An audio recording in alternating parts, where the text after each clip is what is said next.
Okay, so retirement. We all dream about it, right? Like those days where, you don't have to set an alarm clock, endless possibilities.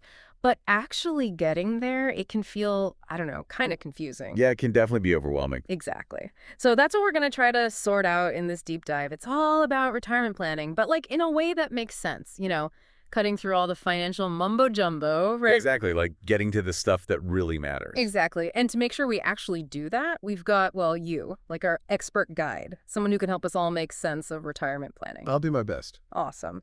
So before we even start talking about like 401ks and Roth IRAs and all that, let's talk about like the why. Why is planning for retirement so important? And why does it matter if we start like today versus, 10 years from now? Okay, so think about it this way. Imagine there are two people, right? And they both want to have $1 million when they retire, Okay, $1 million. Got it. right? So one of them, they start saving a bunch of money in their 20s. The other person, they wait until their 40s. Now, the person who started early, they might only need to save like a couple $100 every month because of this thing called compound interest. Mm.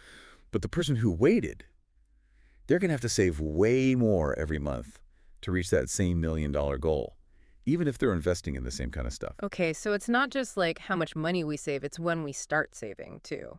I've definitely heard about compound interest, but it's always sounded like one of those like vague financial terms. Can you like explain it in a way that, a normal person can understand? Sure. Think of it like a snowball, right? You roll it down a hill. Okay, yeah. At first, it's tiny, but as it rolls, it picks up more and more snow, and it keeps getting bigger and bigger.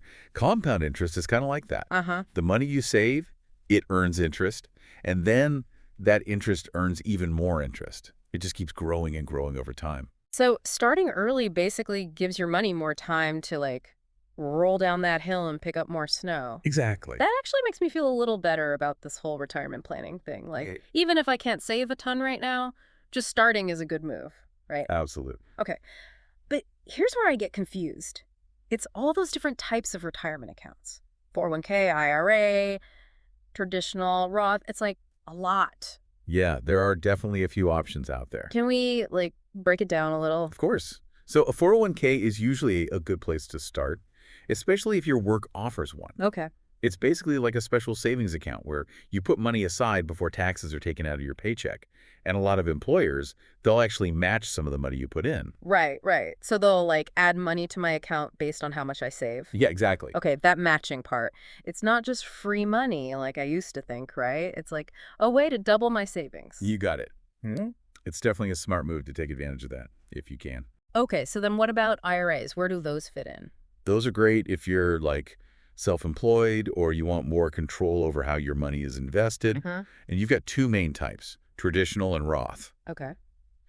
With a traditional IRA, you might be able to lower your taxes now, but you'll have to pay taxes when you take the money out in retirement. Right, A right. Roth IRA is a little different. You pay taxes on the money you put in now, but when you retire, you usually don't have to pay taxes when you take it out. So it's like with a traditional IRA, you're kind of delaying the tax hit, and with a Roth, you're paying your taxes up front so you don't have to worry about them later. Exactly. That makes way more sense. But how do I even know, like, which one is right for me? That's where it gets a little more personal. Okay. It really depends on your income now, your tax bracket, and how you think your taxes might change in the future, once you retire. Right. If you think you'll be in a higher tax bracket when you retire, a Roth IRA might be a good option.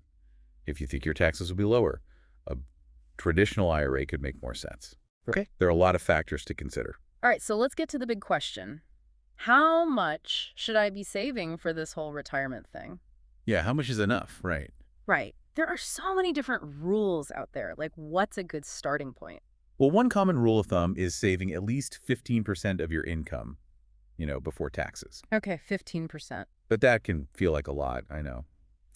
Another way to think about it is aiming to save 10 to 12 times your final salary by the time you retire. Okay, so that's like a target savings goal. Yeah, but remember, these are just guidelines. The best target for you will depend on, what you want to do in retirement and what your situation is. Yeah, that makes sense. But those are like big numbers. Yeah, they can seem big. So let's say I'm a little behind on my savings goals.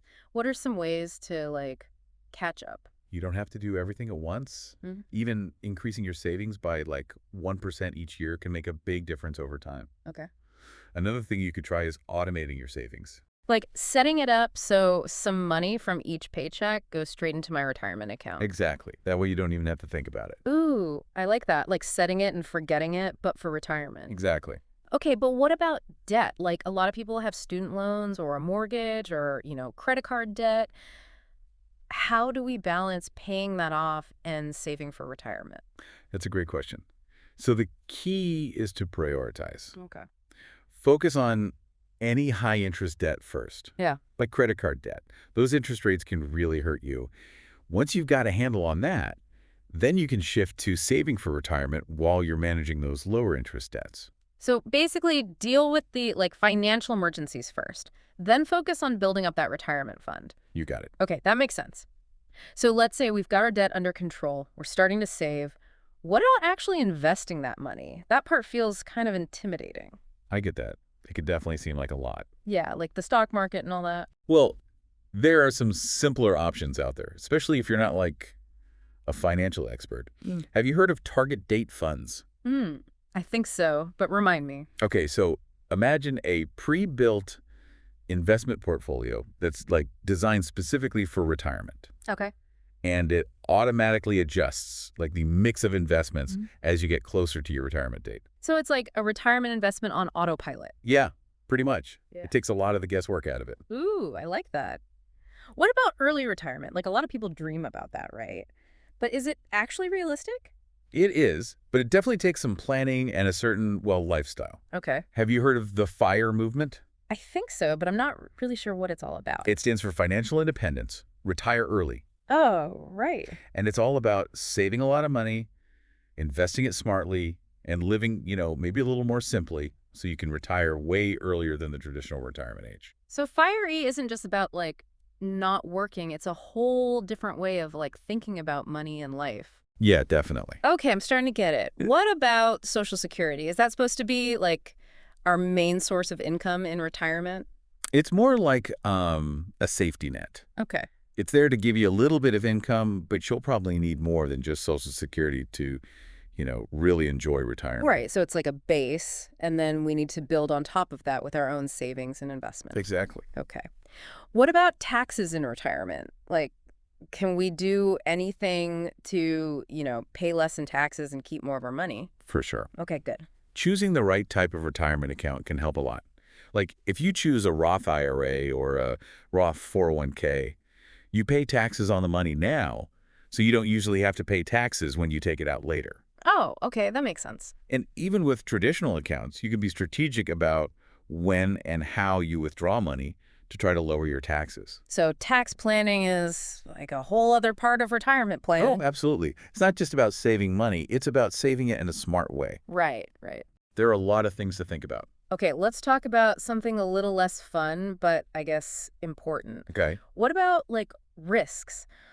What if the stock market crashes? Or what if we live longer than we planned? Those are definitely things to consider. Yeah, they're kind of scary. Well, for market crashes, the best thing you can do is diversify your investments. Don't put all your money in one place. Spreading it out across different types of investments helps protect you from big losses if one part of the market takes a hit. So don't put all your eggs in one basket. Exactly. And as for living longer, well, that's a good problem to have. Yeah, it is. But you can plan for it. Maybe you work a little longer, or you save a bit more each month, or you're just a little more careful about how much money you take out of your savings each year. So being flexible and adjusting our plan as we go. Exactly. It's about being prepared for different scenarios. Okay. So with all this information, do I need to hire a financial advisor? Or can I handle this on my own? If you're comfortable doing your own research, managing your investments, and staying on top of everything, then you can totally do it yourself. Okay, that's good to know. But if you're feeling overwhelmed, or if you have, a more complicated financial situation, then a financial advisor can be really helpful. So it's finding the level of support that's right for me. Yeah, that's a good way to put it. All right, let's fast forward a little. Let's say we're ready to retire. Are there any rules about taking money out of our retirement accounts? Most retirement accounts have rules about when you can start taking money out without getting penalized. Hmm. Like for a 401k or a traditional IRA, you usually have to wait until you're 59 and a half. Otherwise, you might have to pay a penalty. 59 and a half. Okay, so there's like a waiting period. Yeah, it's to encourage people to save for retirement and not spend the money too early. Right, right. Roth IRAs have different rules, though. You can usually take out the money you contributed anytime without a penalty, but there might be rules about the earnings you made on that money. It can get a little complicated. Okay, so what if I change jobs? Like, what happens to my 401k? You have a few options. You can move the money to your new employer's 401k. Mm-hmm. You can roll it over into an IRA, Hmm. or you can even just leave it in your old employer's plan. But whatever you do, try not to cash it out unless you absolutely have to, Okay, so like, don't take the money out early. right? Because you'll probably have to pay taxes and penalties, and you'll miss out on all that potential growth. Okay, so we've got options to keep that money working for us. Exactly. Okay, so we've covered a lot of ground just in this first part of our deep dive. We talked about compound interest, different types of retirement accounts, and even started thinking about the risks and rewards of investing. It's a lot to take in, for sure, It is. but it's all important stuff to understand. Yeah, totally. And we're just getting started. Stay tuned for part 2, where we'll get into some more specific strategies for, actually investing your retirement savings. And managing risk and making sure our money lasts. Exactly. All right, welcome back. So now we're going to dig into some more, I guess, specific strategies for building up your retirement savings. Yeah. In part 1, we covered, like, the basics, Yeah. like starting early and picking the right retirement accounts. But now is the talk about how to actually invest that money. Where do we even begin? Well, before you even think about specific investments, you got to think about, like, how much risk you're comfortable with. Okay, risk. Like, how much am I willing to, I guess, potentially lose? Yeah, pretty much. Right. Are you okay with maybe losing some money in the short term if it means you could earn more in the long run? Mm, Or do you want to play it safer, even if it means your money might not grow as fast? that's a good question. I guess I never really thought about, like, how much risk I'm comfortable with. How do I even figure that out? There are actually, like, quizzes and tools online that can help you with that and can give you an idea of your risk tolerance. Oh, It okay. usually depends on a few things, like how long until you plan to retire, what your financial goals are, and even, like, your personality. Okay, yeah, that makes sense. Like, someone who's younger probably has more time to recover if the market takes a dip, right? Exactly. And they might be more comfortable taking on more risk because of that. Okay, so let's say I know my risk tolerance. How does that, like, actually affect what I invest in? That's where asset allocation comes in. It's basically like deciding how much of your money to put in different types of investments, Okay. like stocks, bonds, and that kind of stuff. Okay, like, what's the difference? So stocks have historically had higher returns, Hmm. but they can also be more volatile. They go up and down more. Bonds tend to be more stable, but they might not grow as fast. So someone who's comfortable with more risk might have more of their money in stocks. Yeah. And someone who wants to play it safer might have more in bonds. Okay, so it's all about finding that balance. Right. And that balance might change as you get closer to retirement. You might want to shift more of your money into bonds as you get older to protect your savings. So it's not like you just pick one thing and stick with it forever. Nope. It's good to, like, reevaluate your investments over time. Makes sense. So you mentioned target date funds in part 1, and I know those can kind of handle this whole asset allocation thing automatically, but what if I want to, like, have more control over my investments? There are definitely other options. Like what? You could invest in individual stocks and bonds, Mm-hmm. but that can be, a lot of work. Yeah, I don't think I have time for that. There are also things called mutual funds and ETFs. Okay, what are those? They basically pool money from a bunch of different investors to buy a bunch of different stocks or bonds. Oh, okay. It's a way to diversify your investments without having to, like, pick every single stock yourself. So even if I don't know a lot about the stock market, I can still build a diversified portfolio with these funds? Exactly. And there are tons of different funds out there, so you can find ones that, align with your values or your interests. Like, you could invest in funds that focus on renewable energy or companies that are doing good things for the environment. Ooh, I like that. Yeah, it's pretty cool. Okay, so we've talked about stocks and bonds. What about other things like real estate? Is that part of retirement planning? It can be. Okay. Owning a home can be a good investment, especially if you plan to live in it for a long time. Yeah, makes sense. And there are also other ways to invest in real estate, like through rental properties or REITs. Okay. So real estate is like another way to diversify beyond just stocks and bonds. Exactly. It's all about spreading the risk. Okay, so this might be a silly question, but like what happens if the market crashes? I always worry about like losing all my savings if that happens. That's a valid concern, but the important thing to remember is that the market goes up and down. It's normal. Okay, that's reassuring. And historically, it's always recovered from those downturns. Okay. So the key is to not panic and sell everything when the market drops. So write it out, basically. Yeah. Stick to your plan and focus on the long term. Okay. But what if you're like really close to retirement and you can't afford to wait for the market to recover? Well, if you're in that situation, you might want to be a little more conservative with your investments, Uh-huh. Like maybe shift more of your money into bonds or other investments that aren't as risky. So it's like finding that balance again between growth and like protecting your savings. Exactly. Okay, I want to circle back to the FIRE movement. You mentioned it before, but can you tell me more about like what makes it different from traditional retirement planning? So FIRE is all about reaching financial independence and retiring early, like way earlier than the traditional retirement age. Okay. And to do that, people who follow FIRE save a huge chunk of their income, like sometimes 50% or more. Whoa, 50%. That's a lot. It is. And they invest that money aggressively to try to make it grow as fast as possible. Okay. They also tend to live pretty simply. They try to keep their expenses low so they can save more. So FIRE is like a whole lifestyle change, not just a financial plan. Yeah, for a lot of people it is. Okay, so what about those of us who, can't save that much or who like to, spend money on things like travel and hobbies? Is FIRE even an option? It might not be the best fit for everyone, but there are different levels of FIRE. Oh, okay. Some people are really strict about it and save as much as they possibly can, but others are a little more relaxed. Got it.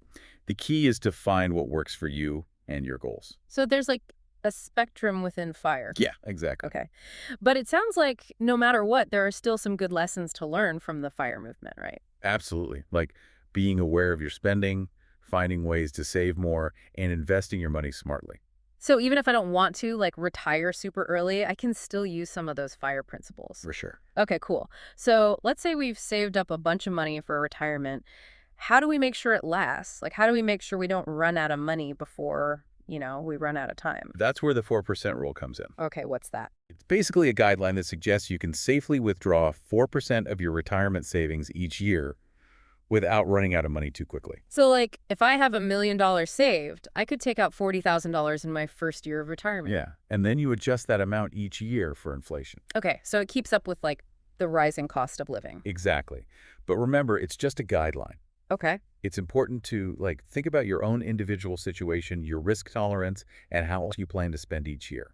So use the 4% rule as a starting point, but be flexible. Exactly. Okay, we've talked a lot about 401ks and IRAs. What about pensions? Do people even have those anymore? They're not as common as they used to be, but some people still have them. Okay. A pension is basically a guaranteed stream of income that you get from your employer after you retire. So it's like a paycheck for life. Yeah, pretty much. But since fewer employers offer pensions these days, it's even more important to save in those other types of retirement accounts, like 401ks and IRAs. Okay, so if you have a pension, that's awesome. But if not, you got to be extra proactive about saving on your own. You got it. Okay. So we've talked a lot about the financial side of retirement, but I think it's important to talk about, like, the emotional side too, right? Oh, absolutely. Like, it's a big change. It is. It can be a really big adjustment. Yeah. Like, what if you, I don't know, miss working, or you feel like you don't have a purpose anymore? That's really common. It is. A lot of people, their work is a big part of their identity. Yeah, that makes sense. So when they retire, they might feel a little lost. So what can we do about that? Well, it's important to have things to look forward to in retirement, things that give you purpose and keep you engaged. Like what? It could be anything. Okay. Hobbies, volunteering, traveling, spending time with family and friends. Okay. Yeah, so like things that make you happy. Exactly. It's about finding what brings you joy and makes you feel fulfilled. And making time for those things? Absolutely. Okay. Now, I want to touch on something that I think is really important. Planning for retirement as a couple. Yes. It's definitely a team effort. Right. It's not just about like individual goals. It's about figuring out what you both want for your future together. Yeah, like what do you want your retirement to look like? Exactly. When do you want to retire? Yeah. How much money do you think you'll need? What kind of things do you want to do together? So many questions. But it sounds like communication is like really key here. Oh, for sure. Okay, what about if you're single or you don't have a partner? Well, it's still important to talk to people you trust. Okay, like who? Friends, family members, or even a financial advisor. Having a support system is so important no matter what your situation is. So it's okay to ask for help. Absolutely. Okay, so we've covered a lot of ground in this part of our deep dive. We talked about investing strategies, managing risk, and even the emotional and social aspects of retirement. And don't forget about pensions. Oh, right. Those two. So much to think about. It is a lot, but we're almost there. Stay tuned for part 3, where we'll talk about some common retirement planning mistakes to avoid. And some final thoughts to help you feel confident and prepared for this next chapter in your life. Okay, so welcome back for our final part on retirement planning. I feel like we've covered so much already. It's kind of a lot to process. Definitely. It's a big topic. Right. But before we finish up, I thought it'd be good to talk about some like common mistakes, things people do that like mess up their retirement plans. What are some of those like facepalm moments you see? Oh, there are a few. I think the biggest one, honestly, is just not planning at all. Yeah, It's easy to push it off when you're younger, but then suddenly you're like 10 years away from retirement and you haven't saved enough. totally. Like I've definitely been guilty of that. Procrastination is my middle name. I get it, but the sooner you start, the better off you'll be. Okay. What are some other like classic retirement planning blunders? Well, another big one is underestimating how much you'll actually spend in retirement. Okay. Yeah, I can see that. It's easy to think about the fun stuff, like travel and hobbies, Oh, yeah. but then you forget about things like healthcare costs, which can be like a big expense as you get older. Okay, so we need to think about those less exciting expenses too. Absolutely. What about investing mistakes? Are there any like common ones you see? Yeah, one that comes up a lot is not diversifying their investments. Okay, so like putting all your eggs in one basket. Exactly. You don't want to do that because if that one investment does poorly, you lose a lot of money. So spread the risk. Yes, invest in a mix of different things. Okay, spread the risk. Got it. Yeah. What about other like investing no-nos? Another common one is chasing hot stocks or trying to time the market. Oh, Like everyone wants to jump on the next big thing, but it's really hard to predict the market. yeah, I've learned that the hard way. So what should we do instead? Stick to a long-term investment strategy. Yeah. Don't try to get rich quick. Slow and steady wins the race. Okay, so diversify, think long term, don't panic when the market dips. Anything else we should keep in mind? Don't be afraid to ask for help. Yeah. There's so much information out there, and it can be overwhelming. Yeah, totally. So if you're not sure what to do, talk to a financial advisor or, someone you trust who knows about this stuff. Okay, so ask for help when you need it. Don't try to do everything yourself. Exactly. All right, so we've covered a lot in these 3 parts. What are some like key takeaways you want our listeners to remember? Well, first of all, start planning now. Okay, don't procrastinate. Right. The earlier you start, the better. Even if you can only save a little bit, just start. Start small, but start now. Exactly. And remember that retirement planning isn't just about numbers. Yeah, like it's about more than just money, right? Right. It's about figuring out what you want your life to look like in retirement and making a plan to achieve that. It's about like designing your dream retirement. Exactly. And don't be afraid to dream big. I love that. This has been such a helpful conversation. I feel like I actually understand retirement planning a little better now. Good. I'm glad. And remember, it's a journey. There will be ups and downs along the way, but with a little planning and some smart choices, you can set yourself up for a really amazing retirement. Awesome. Well, that wraps up our deep dive on retirement planning. Thanks so much for all the insights. It's been, I don't know, really enlightening. You're welcome. It was fun. Yeah, it was. And to all our listeners out there, don't forget, retirement might seem far away, but it's never too early to start planning.